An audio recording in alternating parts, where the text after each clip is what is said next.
Welcome to my channel. Kids Tunes, please like, share, and subscribe.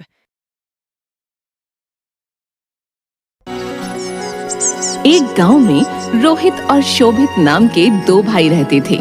बड़ा भाई रोहित अपने छोटे भाई से बहुत जलन रखता था, क्योंकि शोभित पढ़ाई लिखाई में होशियार था और रोहित उसे परेशान करता था। वो अपने भाई से घर का सारा काम करवाता था और खुद एक भी काम नहीं करता था। बस जंगल से लकड़ियां लाने जाता था और उन्हें नगर में बेचता था। लेकिन उसका छोटा भाई बहुत दयालु था। एक दिन सुबह सुबह, रोहित भैया उठो, आज जंगल नहीं जाना क्या आपको? काम के लिए देर हो रही है। उठो भैया उठो। अरे सुबह सुबह क्यों सर पे चढ़े हो? सोने दो मुझे, जाकर अपना काम कर।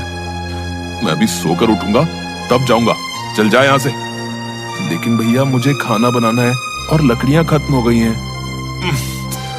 सोने भी नहीं देते। हाँ जा रहा हूँ। रोहित अंगड़ाई लेते हुए उठता है और कुल्हाड़ी उठाकर जंगल की तरफ निकलता है। भैया जल्दी आना। हाँ ठीक है। रोहित जंगल में पहुंचकर, रोज तो मैं यहीं से लकड़ियां लेकर जाता हूँ, आज थोड़ा आगे जाकर देखता हूँ। यही सोचकर वो आगे बढ़ गया और थोड़ी दूर चलने के बाद उसे एक बहुत सुंदर दिखने वाला पेड़ दिखाई दिया। अरे वाह, ये बहुत अच्छा पेड़ है। अगर मैंने इसे आज काट लिया तो 10-15 दिन के लिए आराम हो जाएगा। रोहित ने यही सोचकर जैसे ही पेड़ काटने के लिए कुल्हाड़ी उठाई, वैसे ही वो पेड़ बोला, रुको भाई रुको, मैं एक जादुई पेड़ हूँ, तुम मुझे मत काटो। अगर तुम मुझे नहीं काटोगे तो मैं अपने सोने का फल तुम्हें दे दूंगा। क्या? सोने के फल? ठीक है, तुम मुझे फल दो, मैं तुम्हें नहीं काटूंगा। जादुई पेड़ ने अपने सोने के फल रोहित को दे दिए। रोहित ने फल लिए और वहाँ से चला आया। अरे वाह, मेरी किस्मत, आज तो ऊपर वाले ने छप्पर फाड़ के दिया है। अब तो कोई काम नहीं करना पड़ेगा, बस किसी को इस जादुई पेड़ के बारे में खबर ना लगे। अब इस फल को बाजार में बेच कर आता हूँ। बाजार में रोहित जौहरी की दुकान पर जाकर जौहरी से, अरे जौहरी जी, एक बहुत कीमती सामान बेचने आया हूँ, खरीदोगे क्या? तुम्हें अंदर किसने आने दिया है? तुम्हारे पास कुछ है भी बेचने के लिए जो बेचोगे? रोहित फल निकालता है और जौहरी को दिखाता है। ये देखो जौहरी जी, है ना कीमती सामान? अरे ये तो सोने का फल है। हाँ अब बताओ कितना पैसा दोगे?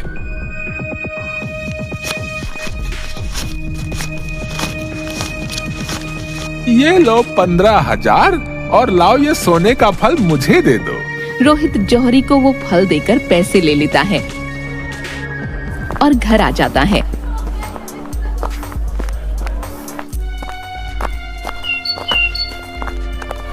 लेकिन अपने भाई को कुछ नहीं बताता। रोहित हर दिन एक फल जौहरी को बेचता। एक दिन शोभित अपने भाई से,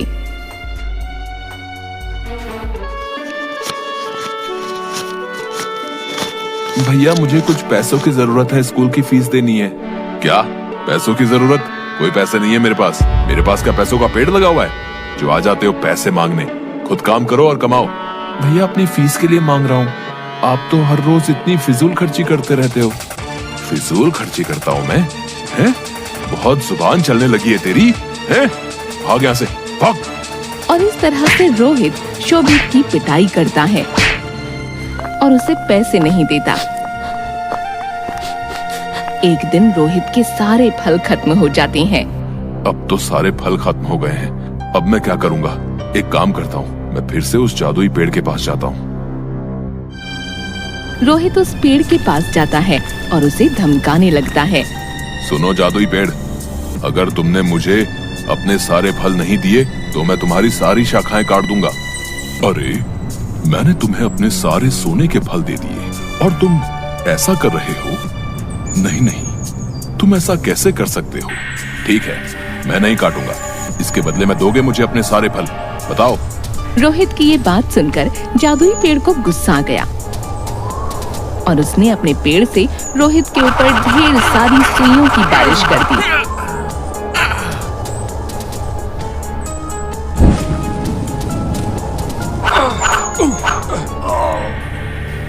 जिससे वो बहुत बुरी तरह घायल हो गया।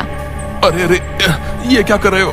बचाओ बचाओ कोई, मुझे बहुत दर्द हो रहा है। इधर शाम होने पर शोभित को अपने भाई की चिंता होने लगी। शाम होने को है लेकिन अभी तक भैया नहीं आए। जाके देखता हूँ कहाँ गए हैं। इतनी देर तो कभी नहीं हुई भैया को।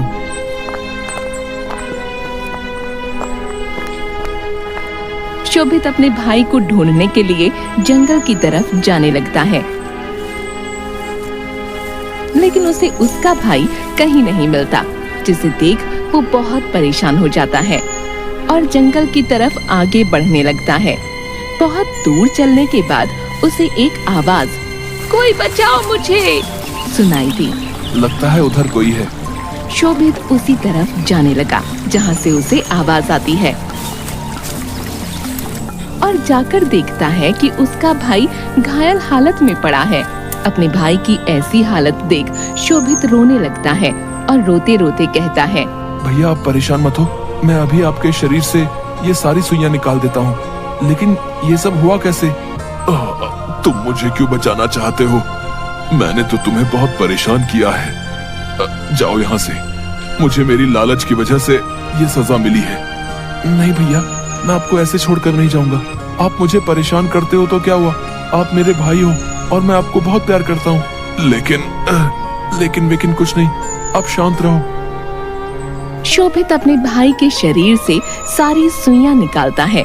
सारी सुइयों के निकल जाने के बाद रोहित ने शोभित से अपने बुरे व्यवहार के लिए माफी मांगी और बेहतर इंसान बनने का वादा भी किया। लेकिन भैया ये सब हुआ कैसे? रोहित ने शोभित को सारी बात बताई। मैं लालच में आकर इस पेड़ को काटने जा रहा था, जिसकी वजह से जादुई पेड़ ने मुझे ये सजा दी। जादुई पेड़, मुझे माफ कर दो। मुझे बहुत अच्छा लगा तुम्हारे अंदर ये बदलाव देखकर। अब तुम मेरे सारे फल ले लो। जादुई पेड़ ने अपने सारे फल उन लोगों को दे दिए और अपनी शक्तियों से रोहित के सारे घाव भी ठीक कर दिए। दोनों बहुत खुश हुए और घर आ गए। अब रोहित अपने भाई के साथ अच्छा व्यवहार करने लगा और दोनों खुशी खुशी रहने लगे।